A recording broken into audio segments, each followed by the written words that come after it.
Jangan kalian pacaran-pacaran. Kalian merusak yang baik dengan pacaran. Bonceng sana, bonceng sini, bonceng sana, bonceng sini, masuk angin, bombong. So pacaran-pacaran. Apa kalian pacaran-pacaran? Kalian jaga aja itu, jaga. Pacaran itu penuh dengan kepalsuan, bohong. Oh Adinda, kolah bulan, kolah bintang, setengah napas gemergip, pret. Dulu sebelum nikah ya, hati-hati ya. Mana aja mata gue tadi? Agak kalian cerita yang baik.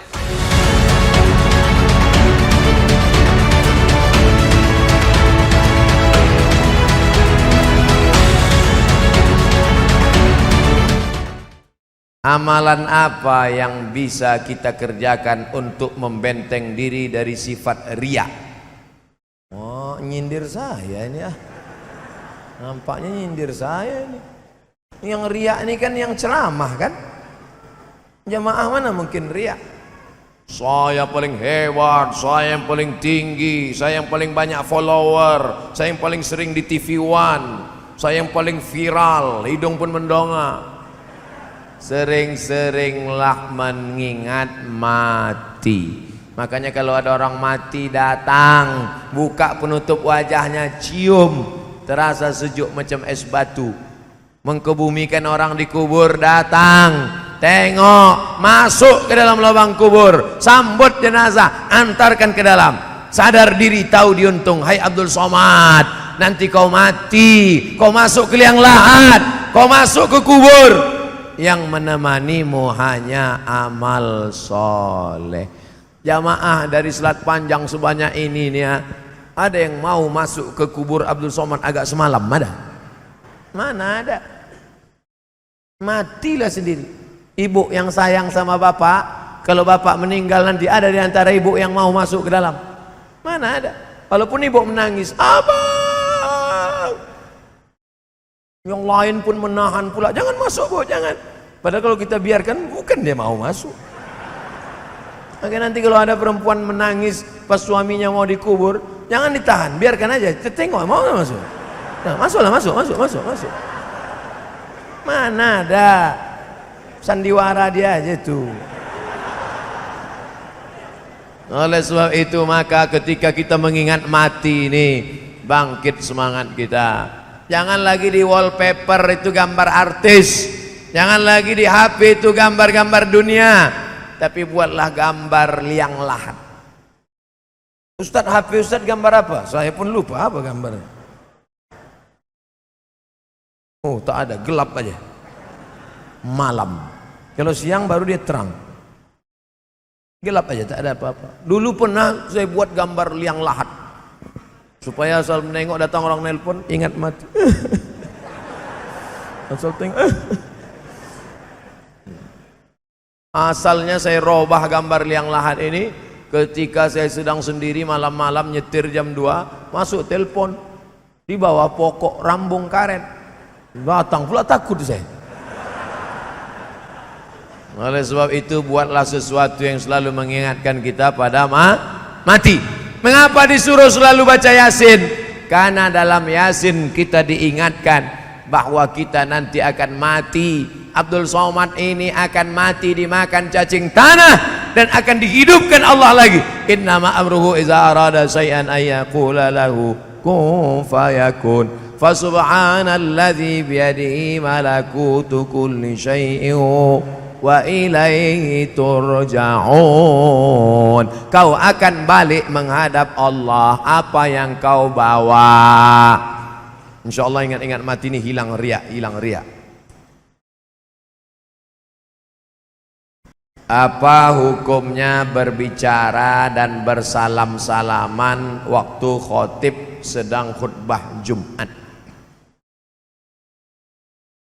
Idza sa'idal khatibu 'alal mimbar, kalau khatib sudah naik ke atas mimbar, fala yatakallamanna ahadukum, maka janganlah kamu jamaah berbicara.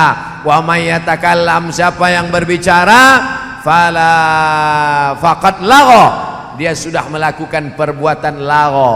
Arti lagha sia-sia. Wa man lagha fala jum'atalah, Siapa yang melakukan perbuatan sia-sia, tiada Jumatlah baginya. Makanya kalau sudah khotib naik mimbar, datang kawan ngajak ngobrol, gimana acara kita nanti sore? Jadi kita main futsal. Gak boleh bicara, gak boleh. Kalau ada kawan ngajak bicara, diam saja. Idza qulta li sahibika ansit, kalau kau katakan ke kawan di sebelahmu, diam, faqad laghauta, kau sudah melakukan sia-sia. Kalau sekedar salaman, Pak Ustaz, tak apa-apa, assalamualaikum. Karena salaman adalah doa. Bagaimana kalau khotib yang berbicara kepada jamaah? Boleh atau tak boleh? Boleh. Mana dalilnya?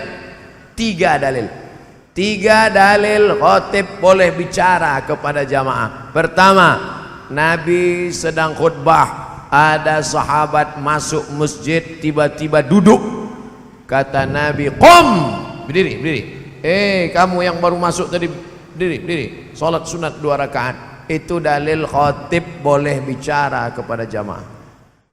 2, ketika Nabi sedang khutbah, cucunya Sayyidina Hasan dan Sayyidina Husain, ini mimbar Nabi, ini mihrab Nabi, ini kamar Nabi. Di belakang kamar Nabi, kamar Fatimah dengan Sayyidina Ali, anaknya Sayyidina Hasan dengan Sayyidina Husain. Sayyidina Hasan dan Sayyidina Husain anak kecil, lari-lari, lompat-lompat, berkelahi berdua, biasa anak kecil. Turun Nabi dari mimbar, melerai cucunya, digendong.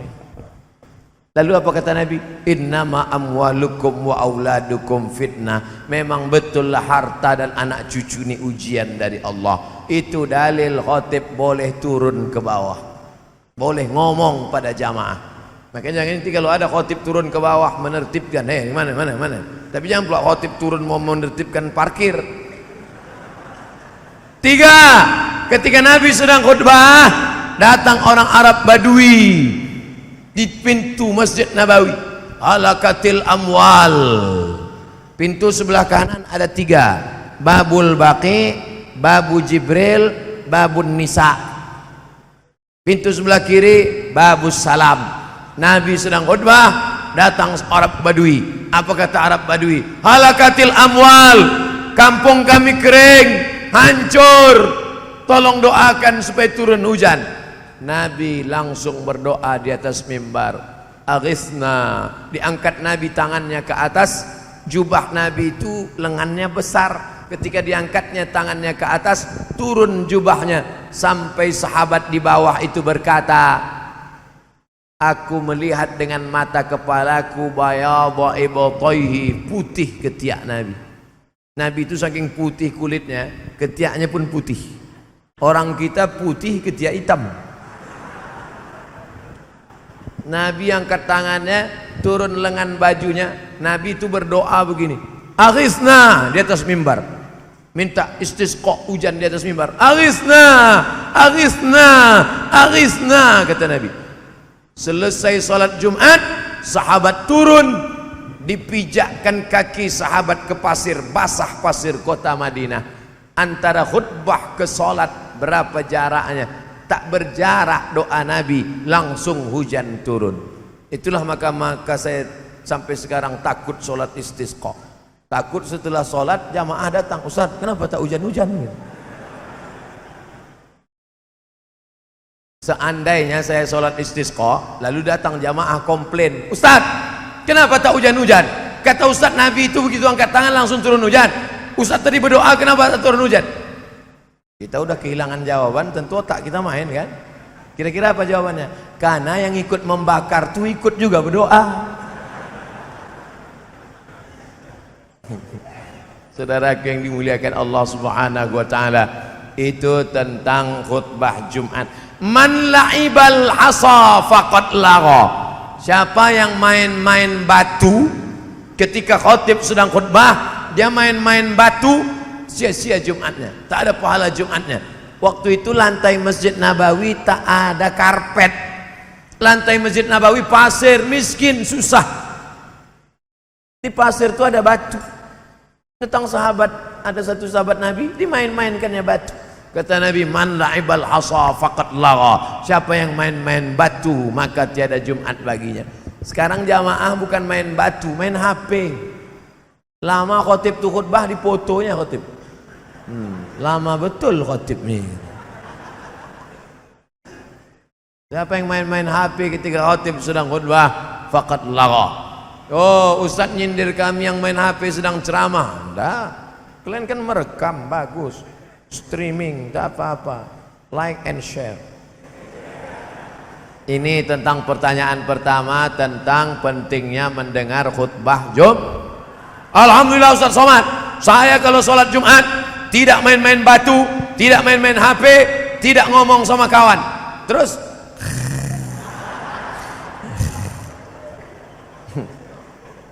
ini lebih parah lagi, karena tujuan sholat Jumat adalah mendengar khutbah Perempuan kenapa tak sholat Jumat? Kenapa tak wajib perempuan sholat Jumat? Karena suaminya mendengar khutbah Jumat, balik suami dari sholat Jumat, dipanggilnya istrinya, oh my darling, my sweetly, buah hati belayan jiwa, abang mau menyampaikan kepada engkau tentang isi khutbah Ustadz Abdul Somad tadi waktu sholat Jumat. Apa kata Ustadz itu tadi bang? Kata Ustadz Somad, takutlah engkau kepada Allah, karena surga terletak di bawah tapak kaki laki. Dia tak tahu istrinya tadi streaming mendengarkan khutbah. Perasaan tadi tak ada Ustadz ngomong gitu bang. Sebetulnya abang tambah aja sedikit.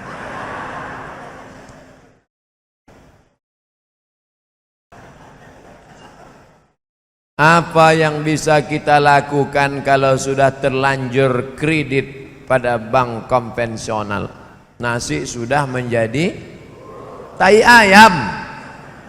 Orang makan riba, bapak cerita bubur juga lagi. Lunasi aja lah. Kalau ada yang bisa dijual, jual ini, bom ini, bam, lunas. Karena menghilangkan barokah. Lebih baik 36 zina daripada makan riba. Maaf. Orang yang mendatangi emak kandungnya sendiri, maaf, beribu maaf. Kalau tak bukan karena hadis Nabi tak saya sebutkan dalam masjid. Malu saya menyebutkannya. Orang berzina dengan emak kandungnya sendiri lebih ringan daripada riba. Makanya kalau ada yang bisa dibom, jual tanah ini 2 hektar, tutupkan utang ke konvensional ini, bom, selesai. Ada tak yang bisa dijual? Tak bisa Pak Ustaz. Kalau saya bomkan ini meledak semuanya Pak Ustaz. Lunasi aja lah. Lunasi aja. Banyak-banyak istighfar. Astaghfirullah Rabbal baraya. Astaghfirullah minal khataya. Saya seorang pelajar Ustadz. Saya menyukai seseorang. Alhamdulillah. Daripada suka tiang listrik. Bagaimana tips agar saya bisa fokus belajar Ustaz? Makanya sekolah di pesantren. Di pesantren tak ada perempuan. Kalaupun ada perempuan dipisah. Dipisah di pesantren. Saya dulu sekolah di pesantren, santrinya 1.800, laki-laki semua. Nengok perempuan cuman hari Ahad aja, hari Minggu, hari Ahad. Itu pun nenek-nenek yang jenguk cucu. Tapi karena jarang nengok perempuan, nenek-nenek itu pun cantik nampak. Makanya selamatkan anak-anak kita. Saya tak bisa menjamin anak SMP, anak SMA tak pacaran. Sekarang anak SD pacaran sama anak TK. Tengok itu video-video yang dikirim orang di grup-grup WhatsApp, di grup kejadian-kejadian, kekacauan-kekacauan. Anak SD membawakan kue ulang tahun ke pacarnya, ganti-ganti cincin. Ada bapak dapat? SD dikarbit anak-anak kita sebelum dewasa. Tidak ada solusi jalan menyelamatkan anak-anak kecuali pondok pesantren. Daftarkan. Tak ada halangan bagi orang salat panjang untuk memasukkan anak ke sekolah-sekolah pesantren. Ini tak lama lagi masuk tahun ajaran 2020. Anda dari sekarang booking tempat masukkan. Tapi Pak Ustadz, kami sudah daftarkan anak kami belum bisa diterima juga. Kenapa belum bisa diterima? Karena lokalnya kurang. Bawa kelas semen ke situ, datang ke Ustadz Fauzi. Assalamualaikum Ustadz Fauzi, apa lagi yang kurang? Berapa sak semen, berapa batu bata, berapa batu kerikil, berapa kosen, berapa pintu? Bapak mau bantu? Enggak, nanya aja. Tolonglah. Yang punya rumah besar tinggal, yang punya tanah luas tinggal, yang punya speed banyak tinggal, yang kekal abadi mana? Tuh, satu kelas dari saya, satu kelas dari saya, satu peta dari saya. Itulah yang akan kekal abadi setelah kita mati. Shadaqatun jariyah. Shadaqatun jariyah. Besok kita akan bersama tabligh akbar di sana, membangkitkan semangat kita insyaallah. Amin. Jadi Pak Ustadz, tentang anak yang pacaran tadi, kalau sanggup nikah. Mana mungkin saya nikah baru kelas 3 SMP? Banyak-banyak puasa sunat, banyak-banyak olahraga. Berenang itu agak sejam, itu hilang nafsu. Apalagi kalau agak-agak ke tengah sedikit, kau hilang sekalian. Makan ikan paus. 2. Macam mana cara membayar solat lama yang sudah kita tinggalkan? Namanya solat qadha. Tadi habis solat isya, langsung habis zikir doa tegak solat qadha. Usolli fardal isya 4 raka'atin qadhaan. Kalau cash adaan, membayar utang qadhaan. Usolli fardhas subhi, besok subuh usolli fardhas subhi rak'ataini ada, usolli fardhas subhi rak'ataini ma'muman qadhaan. Habis salat zuhur 4 rakaat, usolli fardhas zuhri 4 raka'atin qadhaan. Tapi besok habis salat subuh qadhanya jangan di masjid, nanti ketahuan. Salat apa dia? Ba'diyah subuh. Mana ada? Kau qadha ya? Iya, banyak utang. Berapa lama membayar qadha utang ini? Seberapa lama ditinggalkan. Habis satu solat fardu qadha, habis satu solat fardu qadha, habis satu solat fardu qadha. Berapa lama kamu meninggalkan solat? 30 tahun Pak Ustaz. Gantilah 30 tahun. Solat 2019, lunas 2049. Kalau mati sebelum itu, alhamdulillah, utang sudah dihitung lunas, pemutihan. Innamal a'malu binniyat. Jangan gara-gara saya jelaskan qadha malam ini, lalu besok semuanya mengajukan cuti ke Pak Wabub. Semua PNS meranti mengajukan cuti setahun mau mengqadha. Bukan gitu cara. Mengqadha salat itu tetap normal macam biasa. Habis besok satu, qadha satu. Habis satu, qadha satu. Habis zuhur, qadha zuhur. Habis asar, qadha asar. Habis maghrib, qadha maghrib. Sampai nanti akhir. Kalau segan di masjid, balik ke rumah. Mudah-mudahan bernilai amal lah pengajian kita malam ini insyaallah. Amin ya rabbal alamin. Pengajian 60 menit, tanya jawab 30 menit, 1,5 jam kita bersama. Kita berharap yang sudah kita bahas tadi kita amalkan, karena tak ada guna ilmu kalau tidak diamalkan. Di akhir majelis mari kita sama-sama berdoa memohon barokah kepada Allah. Saya mau tanya Ustaz, kalau kita dapat asuransi kematian, macam aksiden tu kan dapat asuransi, boleh tak kita hajikan bapak kita yang aksiden itu? Dia dapat asuransi, duit asuransinya sendiri kita bayarkan untuk hajinya, boleh apa tidak Pak Ustaz? Hukum asuransi ada 2, kata Syekh Ali Jum'ah Mufti Mesir. Pertama kata dia asuransi ini hukumnya haram karena macam judi. Ada orang yang sudah bayar tiap tahun tak mati-mati, tak dapat. Ada baru bayar hari ini, besok batuk mati, langsung dapat. Macam judi, maka duitnya haram. Kata pendapat pertama. Kata pendapat yang kedua halal, karena dalam asuransi itu ada tolong menolong. Wa ta'awanu 'alal birri wat taqwa wa la ta'awanu 'alal itsmi wal 'udwan. Oke, saya husnuzan. Mungkin saudaraku yang bertanya ini dia pakai pendapat fatwa yang kedua bahwa asuransi itu halal boleh, maka diambilnya duit asuransi almarhum tadi.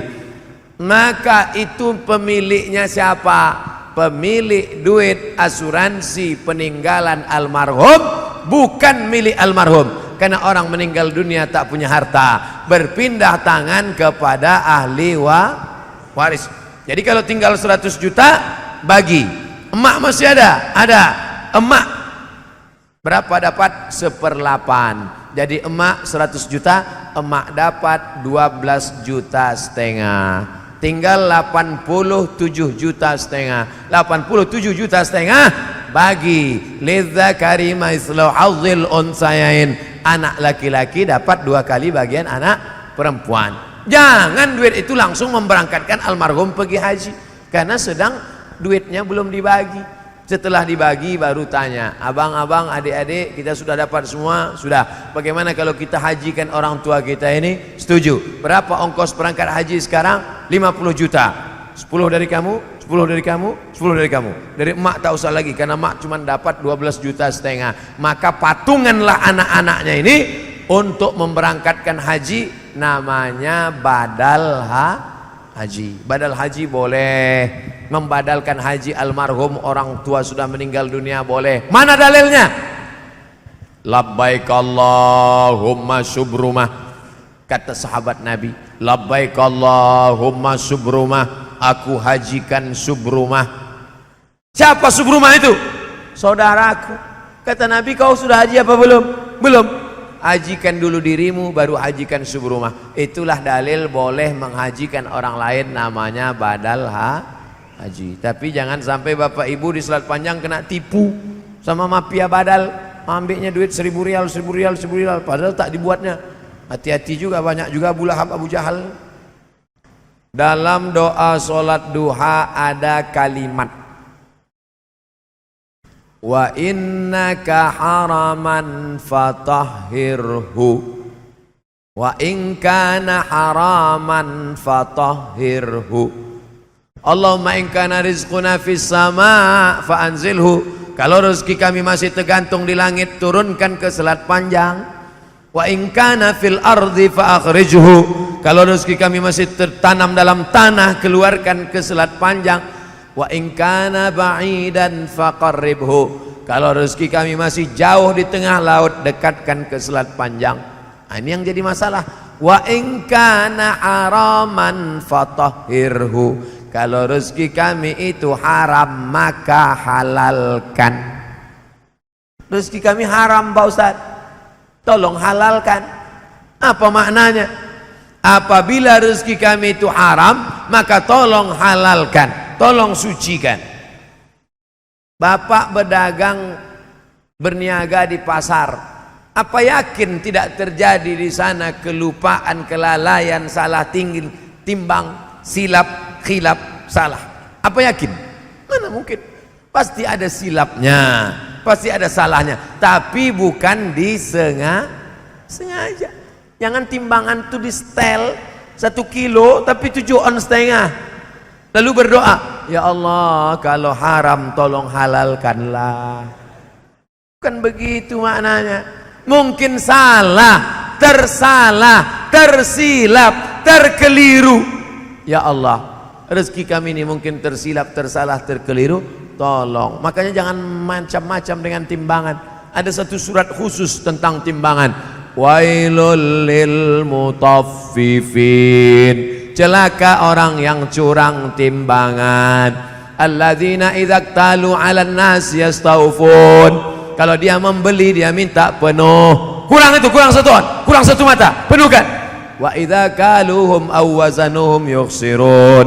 Tapi kalau dia menimbang barang orang selalu curang. Ada ibu-ibu nih kalau membaca Quran tak nampaknya titik ya, titik nun, titik ba, titik ta. Tapi kalau beli ikan di pasar nampak kurang. Ibu yang matanya tajam nengok timbangan, lanjutkan, pertajam, gosok lagi. Karena ibu sudah menyelamatkan pedagang-pedagang dari makan haram. Doa saat sujud apakah boleh dilafazkan kalau doa itu bahasa Arab tapi bukan dari Quran? Boleh. Allahu Akbar. Subhana rabbiyal a'la bihamdi, subhana rabbiyal a'la bihamdi, subhana rabbiyal a'la wa bihamdi. Kebetulan dia pernah di pesantren, dibuatnya doa pakai bahasa Arab. Boleh. Allahumma rzuqni zaujatan saniyatan jamilatan. Ya Allah, kasihlah aku bini kedua cantik. Itulah ibu, makanya kalau suami berdoa jangan ibu aminkan aja. Amin, amin. Tanya dulu doa abang ini apa. Nanti amin amin kejadian baru tahu. Tapi kalau doanya pakai bahasa kita tak boleh. Subhana rabbiyal a'la bihamdi, subhana rabbiyal a'la bihamdi, subhana rabbiyal a'la bihamdi. Ya Allah, iko banyak bananan kami mintakan anak patamu ulun balakinan kadua ulun babini nan ka ampe bacarai pulau. Tak boleh, batal solatnya. Subhana rabbiyal a'la bihamdi, subhana rabbiyal a'la. Ya Allah, iki wis perang-perang dino bojone urung teko piye iki. Batal solat. Asal keluar dari mulut itu selain dari bahasa Arab maka batal. Makanya orang yang latah jangan kita kejutkan. Alhamdulillahirabbil alamin. Dar, copot. Batal salat. Karena copot bukan bahasa Arab. Ar-Rahmanir Rahim. Tusnu, kantui gitu. Batal salat. Rusak. Makanya orang yang latah, satu cara obat latah banyak-banyak berzikir. Subhanallah walhamdulillah wa la ilaha illallah wallahu akbar wa la haula wa la quwwata illa billahil aliyyil azim. Zikir salah satu terapi menghilangkan penyakit-penyakit. Ala bidzikrillah, ketahuilah dengan banyak-banyak berzikir menyebut Allah, tatmainnul qulub, hati menjadi tenang. Nah, ini semua ditulis nih kan tuh zikir. Ya Rahman, Ya Rahim, Ya Malik, Ya Qudus, Ya Salam, Ya Mu'min, Ya Muhaimin, Ya Aziz, Ya Jabbarul Mutakabbirul Khariqul Bari'ul Musawwirul Ghaffarul Qahharul Wahhabur Razzaqul Fatahul Alimul Qabil. Terus keliling. An-Nafi'un Nurul Hadil Badi'ul Baqil Warithur Rasyidus Sabur alladzi laisa kamitslihi syai'un wa huwas samiul basir. Ini Asmaul Husna keliling. Yang nanti sampai anak kita bertanya, mama, cantik kaligrafi di masjid salat panjang tuh ya? Iya. Apa bacaannya, Ma? Jangan tanya-tanya, jangan tanya-tanya. Bank-bank asing, swasta, memiliki usaha syariah. Pemilik modalnya adalah non-muslim, pihak asing. Bagaimana menurut Pak Ustaz? Nabi bertransaksi dengan non-muslim. Ketika Nabi meninggal dunia, maka bajunya murtahanun. Dir'uhu marhunatun, baju besi Nabi hilang tergadai. Pas dicari-cari mana baju besi Nabi, rupanya di tangan orang Yahudi. Nabi memberikan bajunya dan meminjam, itu namanya gadai, rahan namanya dalam fikih. Itu menunjukkan kita boleh bertransaksi dengan non-muslim dalam masalah bisnis, dalam masalah silaturahim tetangga, dalam masalah sekantor. Tapi kalau sudah dalam masalah akidah, wala ana bidu ma'badtum wala antum abiduna ma'bud lakum dinukum wadiyadi. Jadi jangan pahami agama Islam itu ekstrim. Kalau sudah beda agama, halal darahnya, pancung kepalanya, larikan anak gadisnya. Ini bukan ajaran Islam ini.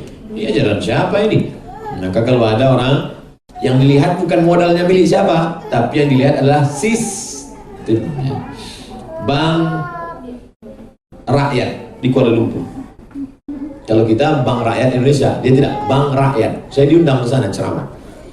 Sampai saya di Bank Rakyat, sampai hati lah orang Bank Rakyat ini ngundang saya. Di mana-mana saya cerita Bank Syariah. Ini Bank Rakyat ini konvensional.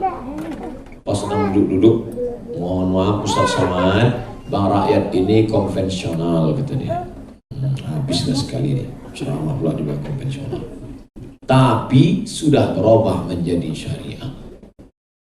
Orang Cina, orang Keling, orang Konghucu, orang Hindu percaya kepada Bank Syariah.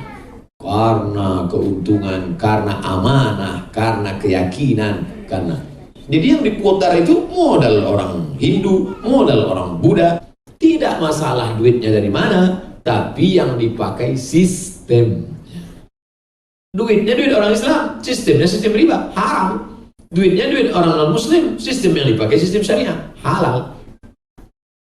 Nah, itu dia hebatnya. Maka kalau bank syariah kita ini maju, maka insya Allah prinsipnya kan di mana ada gula, di situ ada semut.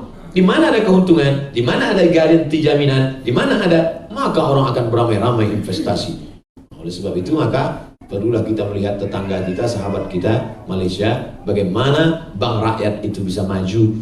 Tak perlu malu untuk mengambil al-haqqu al-hikmatu dhallatul mu'min. Hikmah ilmu milik orang beriman. Aina wajadaha fa huwa ahaqqu biha. Di mana saja dia dapat, maka dia berhak untuk mengambilnya. Jadi tak ada salahnya jalan-jalan studi banding. Cuman kalau studi banding ini memang betul-betul ngambil itu, bukan mau foto-foto di Twin Tower aja. Ustaz, adik saya meninggal seminggu yang lalu. Innalillahi wa inna ilaihi raji'un. Allah maghfir lahu warhamhu wa'afihi wa'fu anhu wa akrim nuzulahu wa sa'ma dakhalahu wa ja'alil jannata maswahu. Meninggalkan hutang. Innalillahi wa inna ilaihi raji'un. Kredit rumah di bank konvensional. Apakah boleh rumah tersebut kami jual dan disedekahkan atas nama almarhum?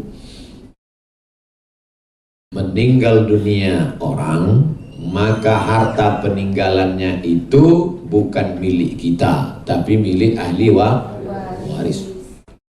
Ustadz, adik saya, bapak tak punya hak, karena bapak bukan ahli waris. Meninggal adik saya tak ada hak. Lalu harta itu siapa yang warisi? Istrinya 1/8, karena ada anak. Berapa peninggalan dia? 1 miliar. Istrinya 125 juta, karena ada anak. 875 dibagi kepada anak-anak. Anak laki-laki dapat 2 kali bagian anak perempuan. Adik tak dapat. Kenapa pula adik mau jual? Saya tidak jual, nanya aja Pak Ustaz. Bilang aja jadi.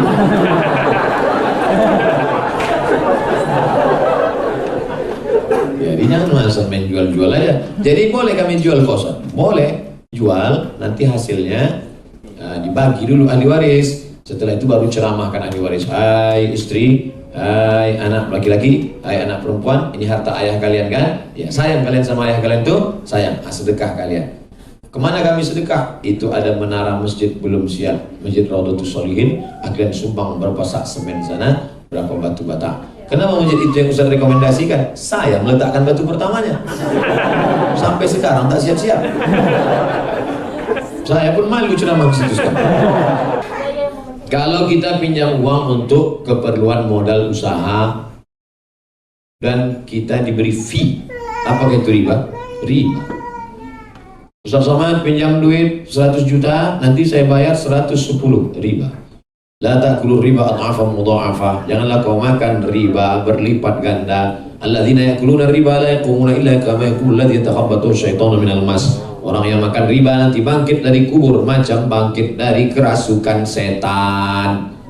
Bahasa Jawanya kesambet, bahasa Melayunya tersapu. Nauzubillah. Ustaz, apa hukumnya bagi wanita yang bekerja dan ke kantor? Ada orang mengatakan perempuan pakai parfum itu haram. Akhirnya perempuan tadi pun tidak pakai parfum. Pokoknya asal dekat sama dia, ingat buang Bombay. Padahal ada hadis lain yang mengatakan man akala basalan aw thawman falyatazil masjidana. Siapa yang makan bawang jangan dekat-dekat masjid kami. Artinya Nabi tak suka bau busuk bau.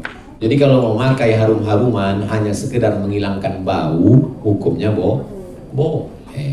Yang tak boleh itu dipakainya parfum, dipakai di halaman masjid, hilang bacaan imam. Begitu tercium imam, wala ana abidum ma'abattum wala antum ma'abiduna ma'abud wala ana abidum hilang simpang lakum dinukum walian. Tidak boleh.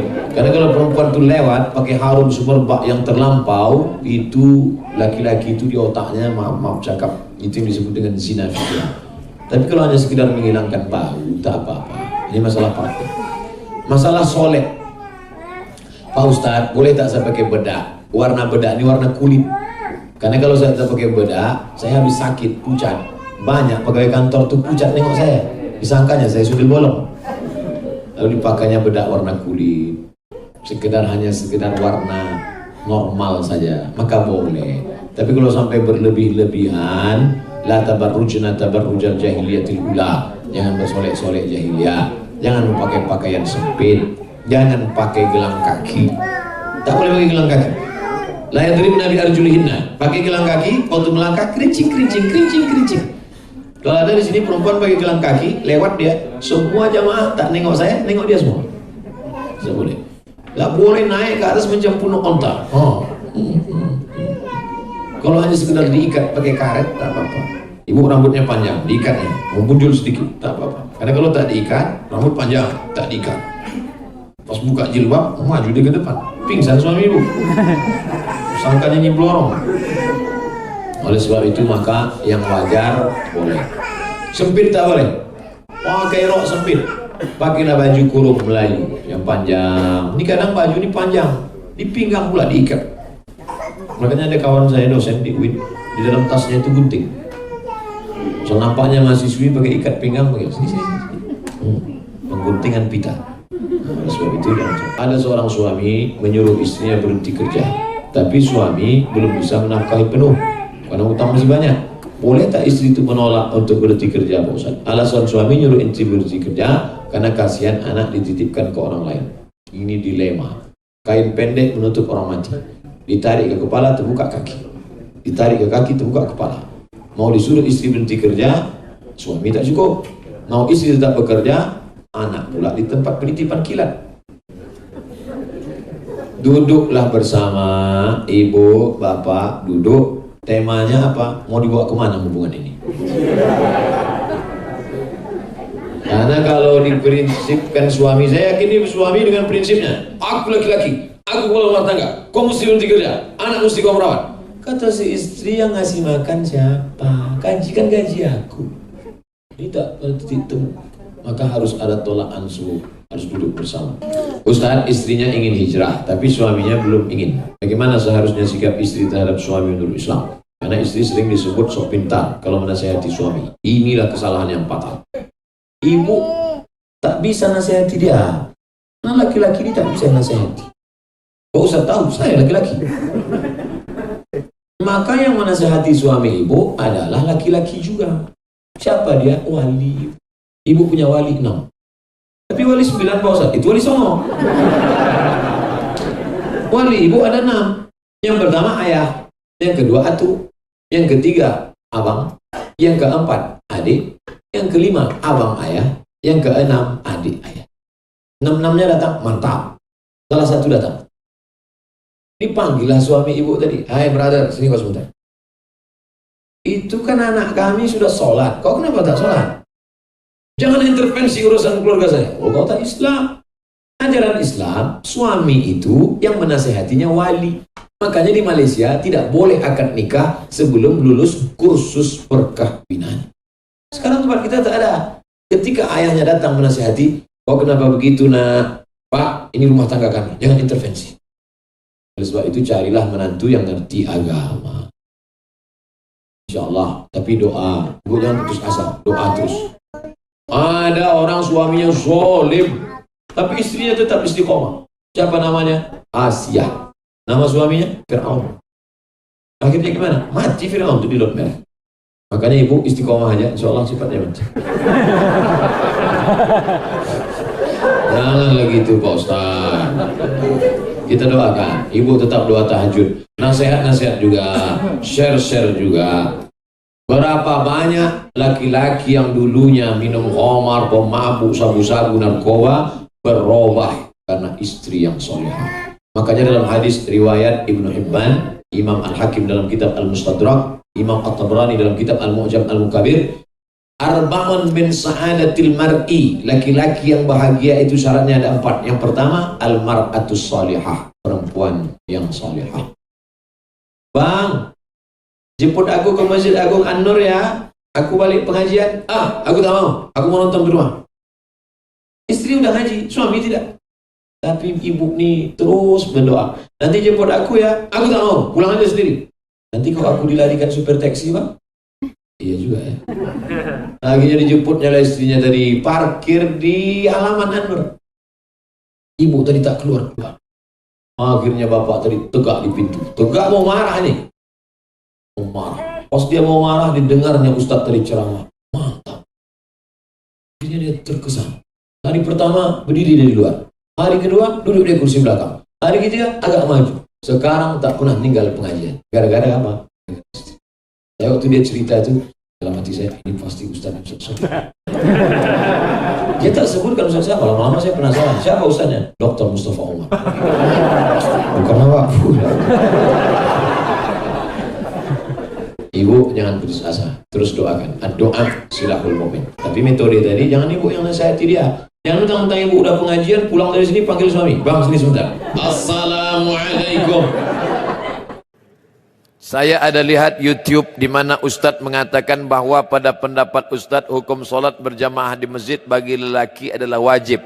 Ustadz telah memberikan 5 dalilnya. Namun ada juga pendapat yang mengatakan ianya sunat muakkad. Adakah ini boleh dianggap sebagai sebuah khilafiyah? Menurut mazhab Syafi'i sunnat. Menurut mazhab Maliki salat berjamaah di masjid sunnat muakkad. Menurut mazhab Syafi'i fardu kifayah. Menurut mazhab Hambali fardu ain. Itulah mengapa banyak masjid di tempat kita orang tidak datang ke masjid kerana dia berpahaman fardu kifayah. Asal sudah ada imam dengan makmum, sudah fardu kifayah. Macam memandikan jenazah, fardu kifayah. Awak tak ikut mandi jenazah, dah cukup dah fardu kifayah. Allahu Akbar, Allahu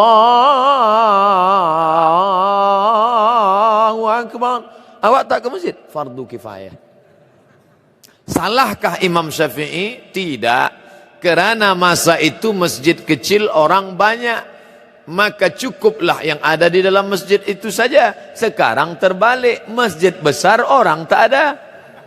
Andai Imam Syafi'i hidup sekarang, tentu ijtihad dia berubah. Kerana Imam Syafi'i ada qaul qadim, ada qaul jadid. Semasa dia di Kufah, Irak, qaul qadim.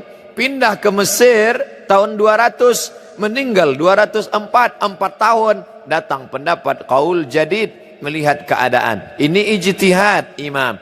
Melihat keadaan sekarang, umat meninggalkan masjid, perlu kita ambil pendapat yang mengatakan fardu ain. Karena kalau tidak, umat ini akan tinggal. Dalilnya mana? Dalil yang pertama, Nabi selepas salat memandang kepada jamaah, bertanya, asyahidun fulan, asyahidun fulan, asyahidun fulan. Mana si fulan, mana si fulan, mana si fulan. Andai fardu kifayah, tentu Nabi tak bertanya.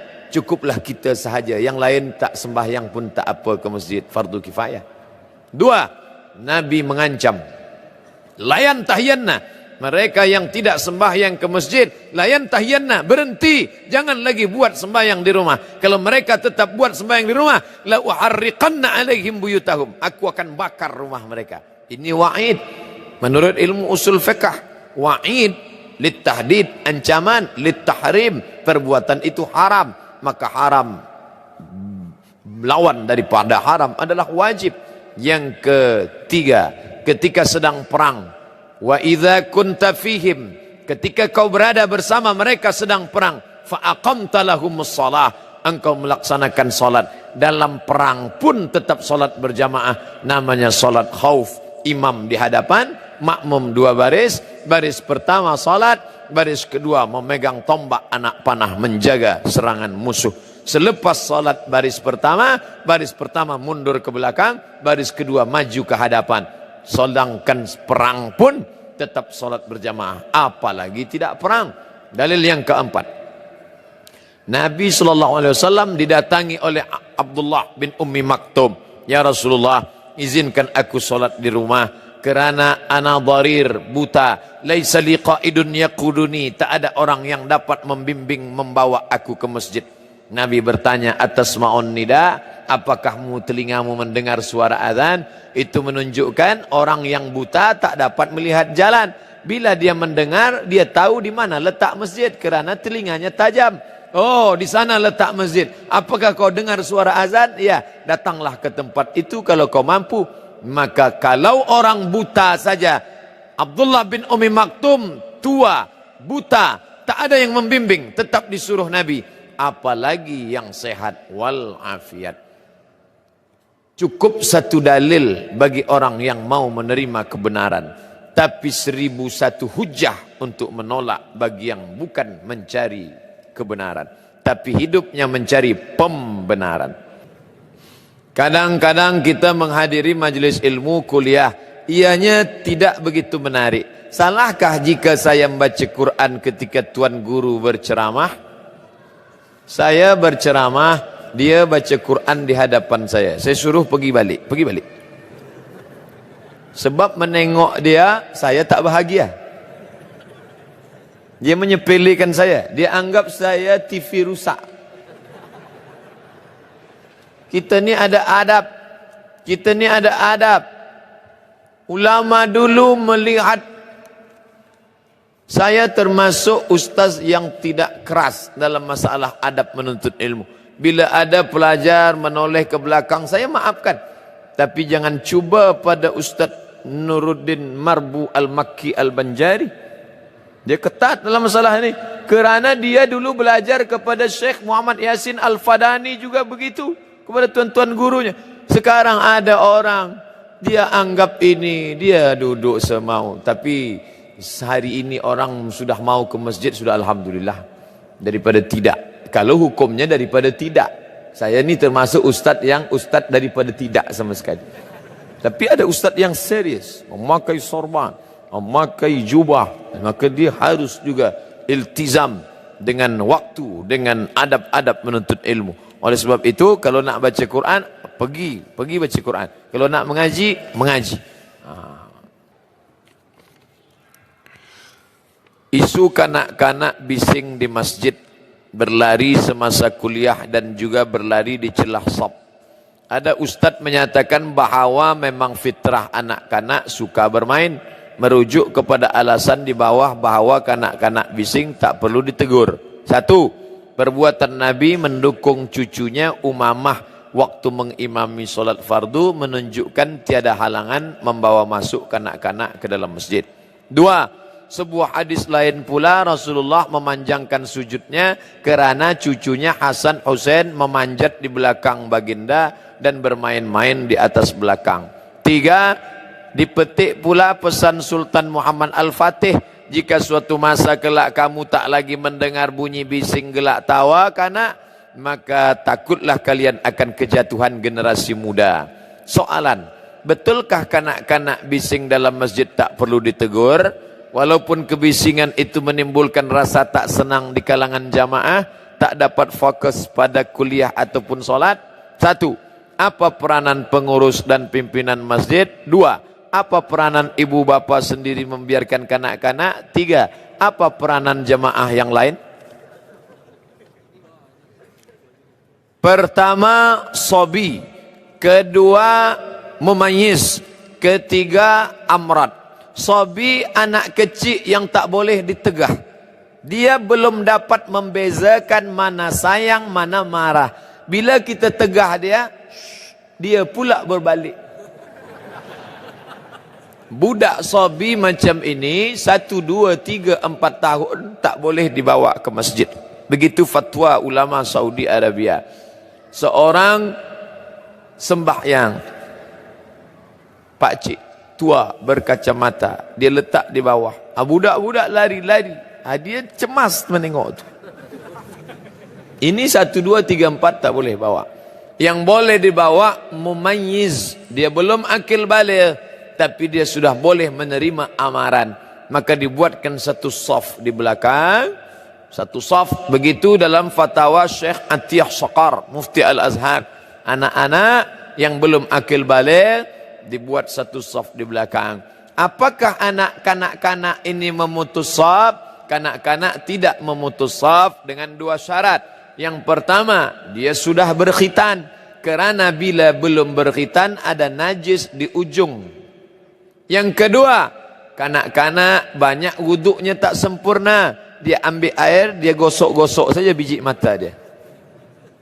Nah, kalau wuduknya tak sempurna, dia boleh memutus saf. Oleh sebab itu, bila ada ihtimal, maybe dah sunat ke? Belum. Dah berkhitan ke? Belum. Betulkah? Maka daripada dia mengganggu, dibuatlah satu saf di belakang. Ada satu orang dewasa. Saya masuk ke Masjid Raya Riau, ada seorang dewasa membawa kayu, rotan. Saya tanya, ini nak pukul anak-anak kah? Tidak, lantai sahaja. Dia nak tengok. Nanti selepas itu barulah dia salat. Sama seperti security penjaga raja tuan imam di Masjidil Haram. Lepas 10 orang tidak salat, lepas itu barulah mereka salat untuk yang kedua, demi untuk menjaga. Maka ini kata pepatah Melayu, menarik rambut dalam tepung, tepung tak rusak rambut ditarik. Jangan kata anak-anak jangan bawa masjid. Bila anak-anak tak ke masjid, bila kita mendidik anak datang ke masjid? Tapi semua anak kita bawa ke masjid, orang yang naik darah pula mengamuk. Hilang kaji bahagia malam ni. Oleh sebab itu jalan tengahnya adalah, maka kita bawa anak yang mumayyiz, letakkan dalam satu saf di belakang, ada satu orang menjaga, maka insya-Allah selamatlah anak kita dan ibadah orang tuanya pula selamat. Apakah ganjaran memberi orang makan? Apakah mesti hanya pada fakir miskin sahaja? Contohnya beri makan pada jamaah selesai majlis ilmu. Kalau saya cakap bahawa makan hanya untuk fakir miskin, tentu selepas ini takkan ada jamuan makan untuk jamaah di masjid-masjid. Sedangkan kita tahu di Kuala Lumpur, di Malaysia, selepas kajian ada jamuan makan. Nabi dijemput hadir di rumah sahabat, dimasakkan Huzairah, daging yang dipotong kecil dimasak pakai tepung gandum. Selepas makan bersama sahabat, Nabi bertanya, mana sudut rumahmu yang aku akan solat di sana mendoakan engkau?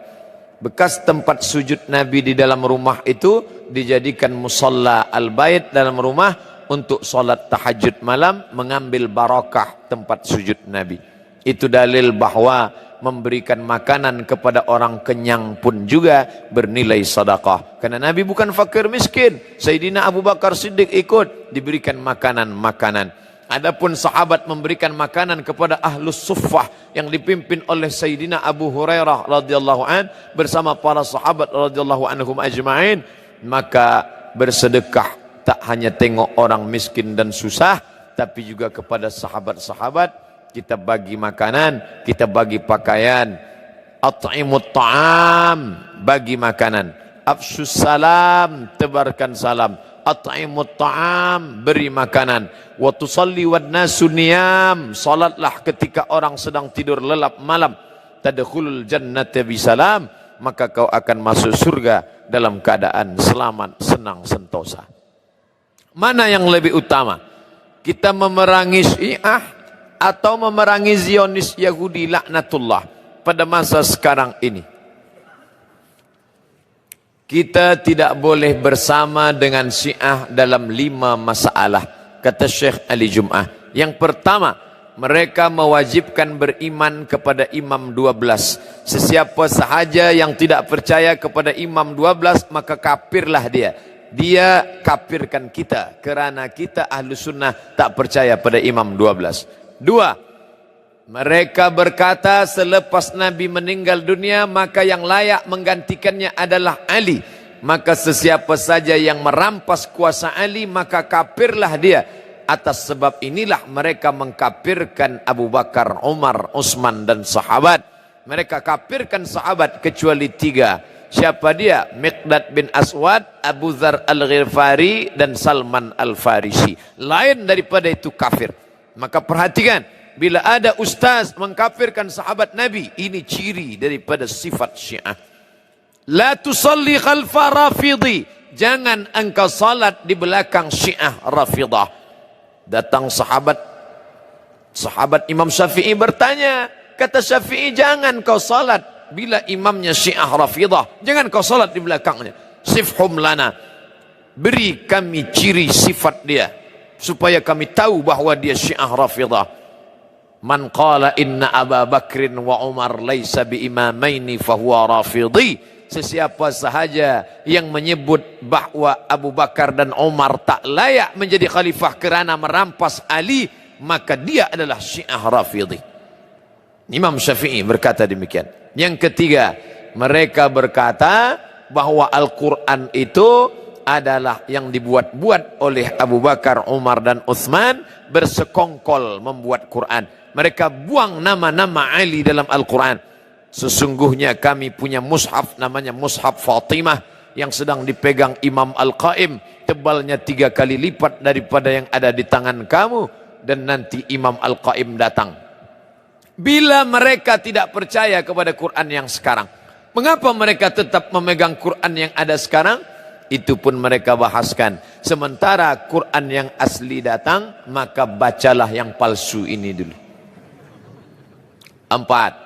Mereka mengatakan Allah tak tahu apa yang terjadi di masa akan datang. Itulah namanya akidah bada. Bada yabdu, bada yabdu, tidak tahu. Maka muncul nasikh mansuh kerana Allah tak tahu apa yang akan terjadi di masa akan datang. Maka akidah ini batil karena menisbatkan kejahilan kepada Allah Subhanahu wa taala. Yang kelima, mereka bertaqiyah. Taqiyah. Bila banyak ahlu sunnah, kita tanya, awak ahlu sunnah ke Syiah? Dia akan berkata, aku ahlu sunnah. Bila banyak orang bermazhab Syafi'i, dia akan berkata, aku mazhab Syafi'i. Tapi sebenarnya batin di dalamnya adalah Syiah. Maka ini taqiyah. Maka mereka mengkafirkan kita. Mana yang lebih berbahaya, Yahudi kah atau Syiah? Fahami sendiri. Yahudi jelas dia Yahudi, tapi ini dalam zahirnya memusuhi, mengkafirkan, dan batinnya mengkafirkan, tapi zahirnya menampakkan diri sebagai muslim, padahal dalam hatinya halal darah kita, dia benci kita. Jangankan kita, Abu Bakar dan Umar pun dia bacakan selepas solat subuh doa laknat sonamai Quraisy. Allahumma al'an sonamai Quraisy wa taghutaihima wa jibtaihima. Laknatlah 2 berhala Quraisy, Abu Bakar dan Umar. Dalam kitab mereka katakan Abu Bakar laknatullah alaih. Kalau Abu Bakar laknatullah alaih, apalagi Abdus Somad. Saya adalah ketua sebuah organisasi yang di dalamnya ada keberagaman agama. Ada non-muslim, ada Kristen, ada Hindu, ada Buddha. Apakah assalamualaikum dilanjutkan dengan salam sejahtera? La tabda'ul yahuda wan nasara bis salam. Jangan kamu ucapkan salam kepada Yahudi dan Nasrani. Maka kita ucapkan untuk yang Islam, Assalamualaikum warahmatullahi wabarakatuh. Selamat pagi. Kalau pagi, maknanya untuk kamu-kamu yang penghuni surga, Assalamualaikum. Untuk kamu yang di dunia bahagia, di akhirat masuk neraka, selamat pagi. Pagi ini saja selamat. Mana boleh macam itu? Assalamualaikum, selamat kamu di dunia. Assalamualaikum, selamat kamu di akhirat. Assalamualaikum, selamat kamu dari neraka. Itu makna assalamualaikum. Kenapa mereka tak selamat? Mereka ingin selamat. Cukup katakan asyhadu an la ilaha illallah wa asyhadu anna muhammadan rasulullah. Khitan menyusul belakangan. Jika Allah mengizinkan, mana yang lebih utama? Berjihad di Burma atau di Suriah atau di Palestina? Mana yang lebih dekat dahulu dan sesuai dengan kemampuan kita? Yang paling dekat adalah pergi ke Bangladesh, dari Bangladesh masuk ke Arakan untuk menyelamatkan Rohingya. Kalau lebih daripada itu, maka pergilah berjuang ke Suriah. Kalau lebih daripada itu, maka datanglah ke Palestina. Kalau kedatangan kita membantu umat Islam. Saya tak ingin membaca newspaper, website internet, 3 orang Kuala Lumpur terbengkalai di Palestina kerana belum dapat nasi. Apakah kedatangan kita itu meringankan mereka atau memberatkan mereka? Bila kita tak mampu, kita tak perlu datang. Kita kirimkan saja wang kita untuk belikan selimut mereka, untuk bantu perjuangan mereka. Man jahaza ghazian faqad ghaza. siapa yang mempersiapkan alat perang, membelikan biaya perang, faqad ghaza, maka dia sama seperti orang yang sudah berjihad fi sabilillah. Bagaimana cara menciptakan generasi yang Qurani? Langkah apa yang paling efektif untuk mewujudkan masyarakat untuk cinta kepada masjid dan memakmurkannya? Dimulai dari mendidik anak itu sejak kapan Pak Ustaz? Mendidik anak dimulai dari mencarikan ibunya. Benih yang baik diletakkan di tanah yang kering kerontang, maka yang tumbuh bukan bunga mawar, tapi yang tumbuh adalah bunga kaktus. Ditengok tak sedap, dicium hidung awak bengkak. Itulah nasib bunga kaktus. Nama anaknya siapa? Kanaan. Siapa yang bernasib seperti itu? Nuh. Gara-gara bininya durhaka. Ada lagi di atas durhaka, durhalik. Oleh sebab itu maka pilihlah ibunya yang baik-baik. Mana contoh ibu yang baik? Semua ibu-ibu yang datang ini baik-baik. Kalian anak-anakku, ini bagi yang sudah terjadi saya tak ceramahi lagi. Yang udah nikah, jaga aja lah yang ada. Jaga-jaga aja. Jangan nanti balik dari sini saling menyalahkan. Patutlah anak kita tak baik, karena kau tak baik. Abang pun hantu gitu. Abang kan baru 2-3 kali ini aja dengar pengajian. Itu pun kan aku yang bukakan YouTube. Jangan saling menyalahkan. Karena kalian sepakatlah maka anak itu lahir. Tapi bagi kalian anak-anakku yang belum nikah, habis tamat SMA ini kalian kuliah, setelah kuliah nanti kalian cari balik ini yang penyebab-penyebab. Karena kalau kalian dapat nanti yang sundel bolong, anak kalian tentu jadi Dracula. Maka kalian cari yang baik-baik, insya Allah. Ustaz Somad, masih ingat dengan saya Pak Ustaz?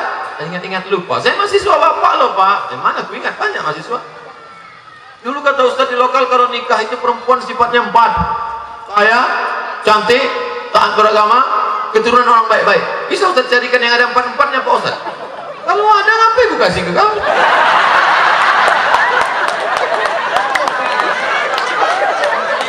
Jangan kau cari perempuan yang sempurna. Man talaba akhan bila aibin baqiya bila akhir. Siapa yang mencari perempuan sempurna, maka seumur hidup takkan berumah tangga. Jangan kau cari yang terlalu cantik, nanti jadi fitnah. Apa kata orang? Pakai pelet ya. Jangan pula kau cari yang buruk. Kenapa? Kemana-mana sendiri, takut bawa undangan. Yang sedang-sedang aja. Cantik itu kan relatif. Semua orang mengatakan jelek, kata kita cantik. Tunggu lama-lama tengok cantik.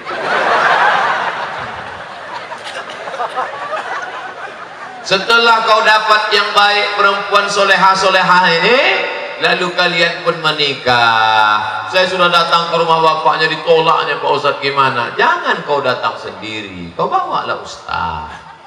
Kau bawa Ustadz. Ada 2 pilihan, tentang Ustadz sebelah kanan, Ustadz sebelah kiri. Kau bawa ke sana. Kau bawa. Calon mertua kau itu orangnya sukunya apa? Suku Jawa Pak Ustadz. Kau cari Ustadz Jawa. Tentu dia akan ngomong Jawa nanti kan? Pripun kabar ka api Ustaz Ferdinand atau kok kene iya. Lha iki calon mantu iki kok apik tenan, Pak. Apik iki santri iki lho. Hafal Quran 30 juz, ora juz 30. Calon mertua kau itu orang apa? Orang Minang kok. Carilah orang Minang. Iko Pak orang Jawa nah. Iko orangnya ndak ada duonya di dunia kok, Pak. Kesurang sih kok lah. Iko last edition kok. Direkomnya nanti cari insya Allah, tapi jangan ajak saya. Saya takutnya nanti saya kalian ajak, saya pernah dapat. Dah, setelah jangan pacaran-pacaran. Kalian merusak yang baik dengan pacaran. Bonceng sana, bonceng sini, bonceng sana, bonceng sini, masuk angin, bom. So pacaran-pacaran. Apa kalian pacaran-pacaran? Kalian jaga aja itu, jaga. Pacaran itu penuh dengan kepalsuan, bohong. Oh Adinda, kolah bulan, kolah bintang, setengah napas ku pergi, pret. Dulu sebelum nikah ya, hati-hati ya. Mana aja mata kau tadi? Maka kalian cerita yang pahit-pahitnya aja. Dari awal tuh cerita pahit-pahit. Adinda, aku memang tak kaya, tak bisa kubawakan sebongkah berlian. Aku hanya ingin kau menemani aku sampai kematian tiba. Maukah aku menemani susah. Nanti kalau kita menikah hanya beralas koran, tak apa-apa bang. Makan hanya sekali saya tak apa, tapi jangan lama-lama bang. Agak 2-3 minggu kira. Kalau habis itu mah parah tuh bang. Setelah kalian punya anak, kalian didiklah dia. Kalian didik 2 tahun pertama susukan, peluk cium. 2 tahun kedua 4 tahun lari-lari, lompat-lompat. 2 tahun ketiga hafal surat pendek. 7 tahun mulai agak keras sedikit. Pukul dia. Odribuh, tapi pukulnya janganlah pukul mengamuk. Ini sampai hilang telinga anak sudah. Nanti tanya kawannya sekolah, kemana telinga? Itulah makku dulu memang. Begitu ditariknya lepas nanti.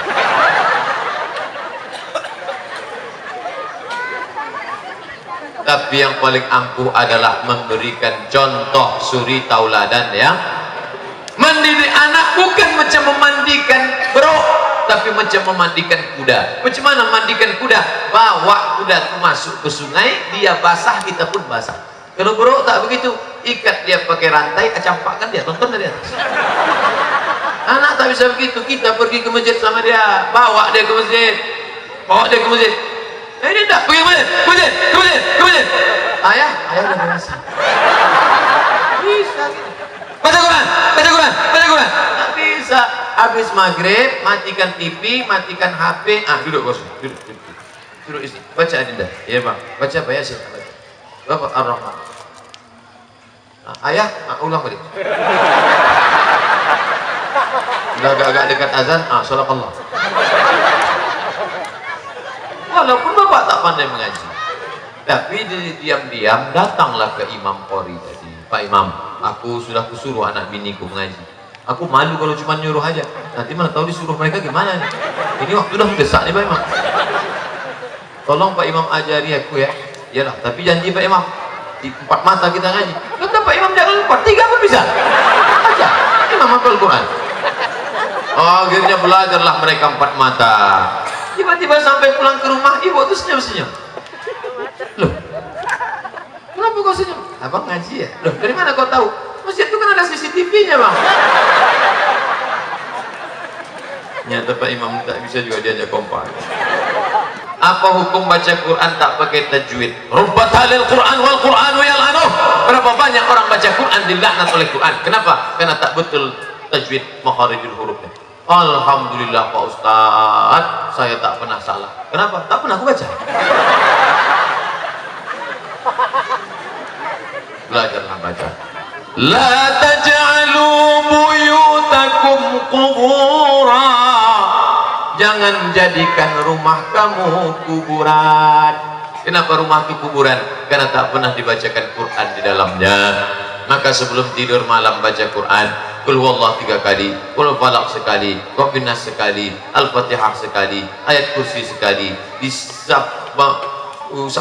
embuskan ke tapak tangan, disapukan ke muka, kepala, ke badan. Bismika Allahumma ahya wa amut. Mimpi nampak setan hantu di balong tanah, baca ta'awuz, a'udzu bikalimatil tammati min kulli syaitanir rajim. Apa yang kita lakukan? Baca Quran.